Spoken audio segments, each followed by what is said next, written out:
whether it's Inflection and their creator discovery tool, or if it's Creator IQ, or if it's just kind of scraping our own socials to see who's interacting with the brand, who's promoting the brand or talking about the brand organically. This is Dustin Howes with Affiliate Nerd Out. Welcome to the Nerdatorium. Hey folks, welcome to Affiliate Nerd Out. I am your nerderator, Dustin Howes. Spreading that good word about affiliate marketing. This is a segment called Interview Smart People. We're going back to our roots, hanging out with folks, and today my guest is Mark Jacobs. He's Director of Affiliate Success over at AirDoctor. Welcome to the Nerdatorium, Mark. Hey, Dustin, thank you so much for having me. I don't know if I qualify for, the interview of smart people. I think that's a new title. I didn't agree to anything, but I'm happy to be here and share what I know. So thanks for that one was off the cuff. I'm usually like, hey, this is Real Talk Friday. This is SaaS product review. I've never named this, just me hanging out with people. So tell us about who you are and what you're doing out there, Mark. Sure. Like you said, I'm Mark Jacobs, Director of Affiliate Success over at AirDoctor and AquaTru. The company's name is Ideal Living. So that's the parent company of AirDoctor, AquaTru, and a few other brands. So we are wellness on a mission. We make air and water purifiers for the masses. We kind of pride ourselves on being third-party backed, tested and validated to NSF standards. And we keep all of those, those tests available on our website so people can make sure that they're buying products that work and they do what they say. So that's kind of where we stand. And it's been a really great journey here. I've been here for about 2 years. I oversee a pretty good sized team of about 6 people, and it's been great. A director role is hard to come by in this industry. So you've got to be doing something right to get into that director spot instead of that affiliate manager title. And you've built a career in partnerships and affiliate. What pulled you into this space originally? I came into this space by accident. I inherited a program from a software company that was based overseas. We're the US office. The company's name at the time was MacFun, a really great, innovative brand. They've got a lot of really interesting AI tools. They've moved from, Mac only to Windows desktop to mobile apps as well. But the affiliate manager went on maternity leave, and I was like a project manager doing, random things, kind of coordinating the creative team with the digital team and getting things kind of settled in there. And when they went on maternity leave, I sort of took over. I actually had an eye for photography. I was a photographer and videographer for a number of years, so I could speak the language and talk to the partners. And so the transition was relatively seamless. Yeah. That's kind of where I got started. But since then, I've worked at a number of other companies overseeing programs. I feel really lucky here at Ideal Living. There was a great foundation for a program when I started. And so I was brought in to kind of build some structure and some systems to help it scale. And that's what I've been focused on for the last 2 years. Fantastic. And that's not an uncommon story. You just kind of fall into affiliate and people fall in love with it and make a career out of it. It's great.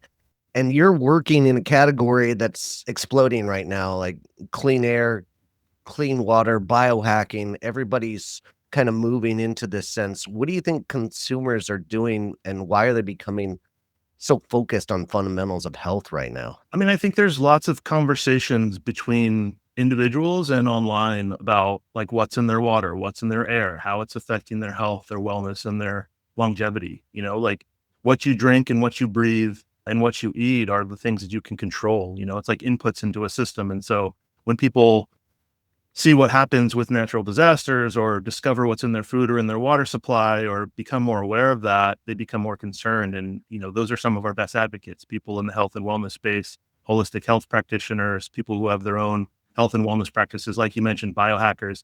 That's been a big growth area for us in the past. We attend Dave Asprey's Biohacking conference, for the last few years now. And we hear a lot of people who love our products, like we've been in that space. We've been working with leaders in that industry for a while.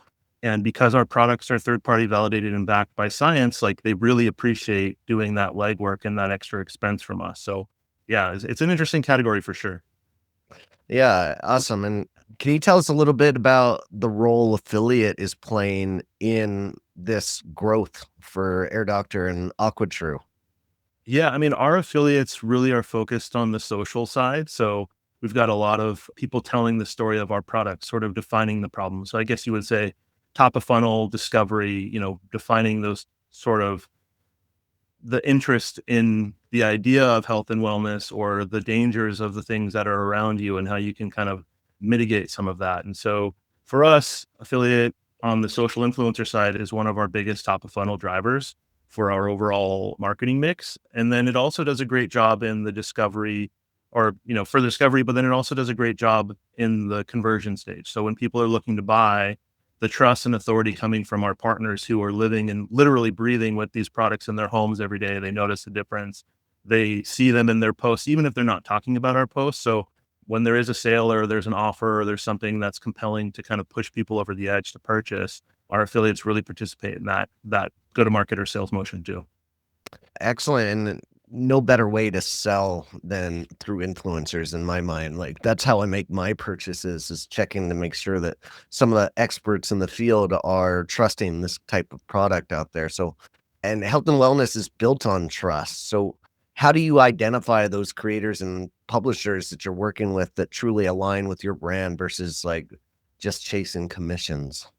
A lot of referrals. Like we do have a Okay. referral component to our program. So Oh, people who health and wellness programs, they're or a practice, like they'll refer their clients, or if they're in a network, there's lots of really great communities of holistic health practitioners or medical doctors or people that kind of share information. And so referral is a big part. Like people get interested in it, they find another revenue stream.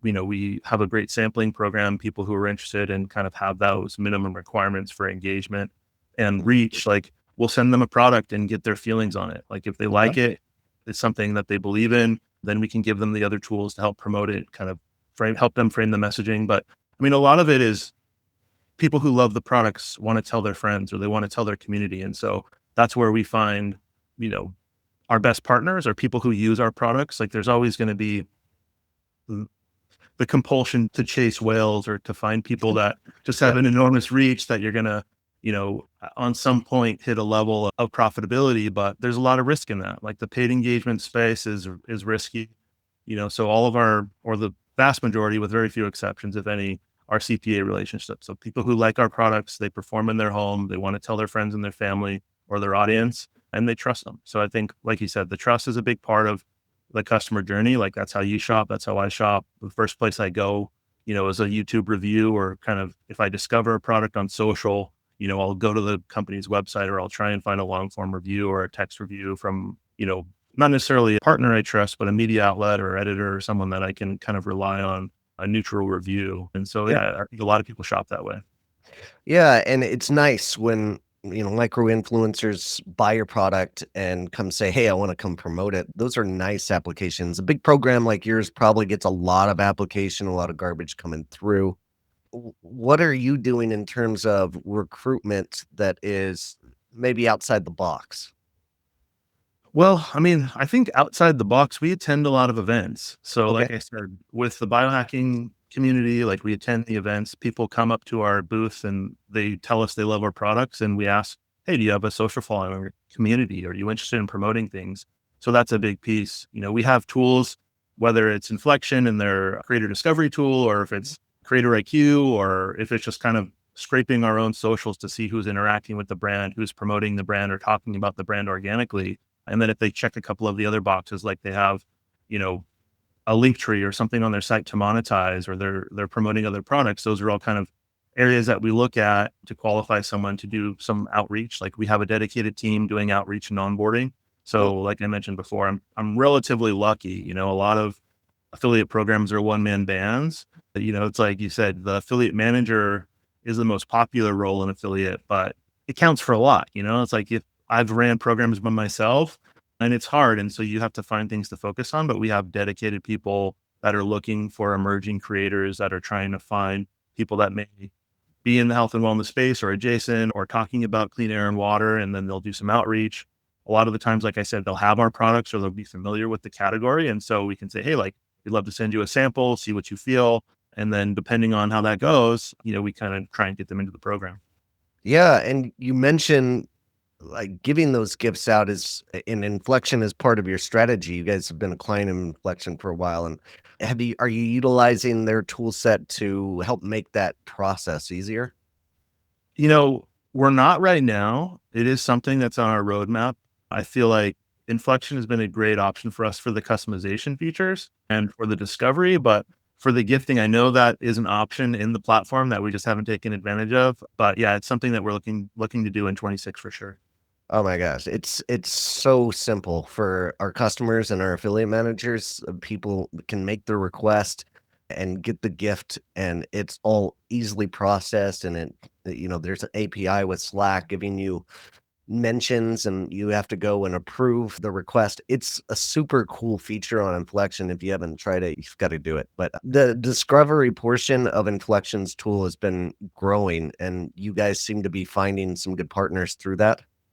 Yeah, I mean, there's amazing filters. I like, the compliance for the social monitoring. I think that's a really interesting thing that a lot of brands, emerging brands sort of overlook is like the FTC is going to come looking for you and Yep. your partners are making claims on your behalf that are not in line with the claims or the performance of your product. Like there's risk for your brand and you can be exposed. So I think that's actually a really interesting feature of Inflection too that I've seen bubble up in the platform recently in one of the most recent updates. So that is also something that I think we're relying on more and more. Like we have brand verity for, other types of traditional violations where people are promoting our products where they're not supposed to or where they're not allowed to, whether it's paid search or bidding on Mhm. terms or whatever like that. But, having that compliance monitoring automated and getting, at least like a color indication of like sort of it's red, like maybe you should check on it, follow up, or it's yellow, like you should probably look at this post, or it's green, they're good to go. I think Huh. that's a good way to look at it from us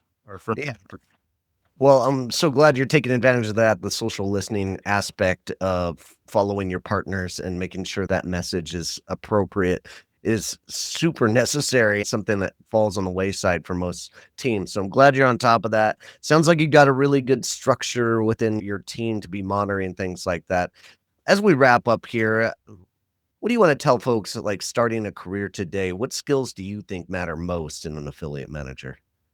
I feel like one thing that I learned is adaptability. The Okay. industry changes all the time. Like when I started, in 2016, 2017, it was a bit of the Wild West, like affiliate had a bad name. And I think it comes in waves, Yes. right? It's like sometimes the industry, it's like has traffic, wants traffic, is like the message that people are saying. And then you dig in a little deeper and it's maybe not what you want your brand to be associated with.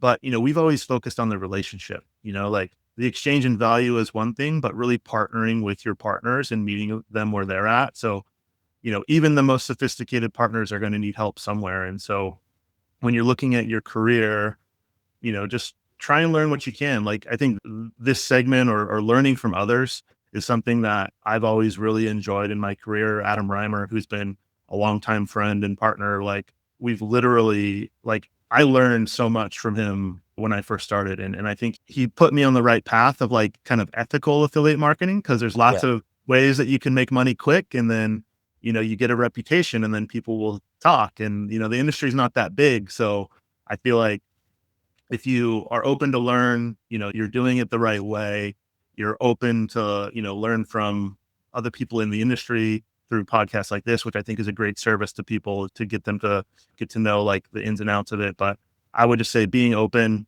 don't be too strict on your path, but, focus on the destination. And I think you'll have a long career in affiliate marketing. Yeah, I'm glad you mentioned Adam there. He's one of my favorites in this industry, and his content is always it's got Oh yeah. that awesome thumbnail that's anonymous with him, like, and it's always got really great content that isn't just trying to rank for anything. It's No. just him mouthing out, and I just love it. It's so raw and so pure. He's a great guy to follow out there. All right, Mark, really appreciate your time today. Thanks for joining us in the Yeah. Nerdatorium. Thanks for having me, Dustin. Have a great afternoon. Awesome. All right, folks, keep on recruiting, and we'll see you out there. Take care. Listening to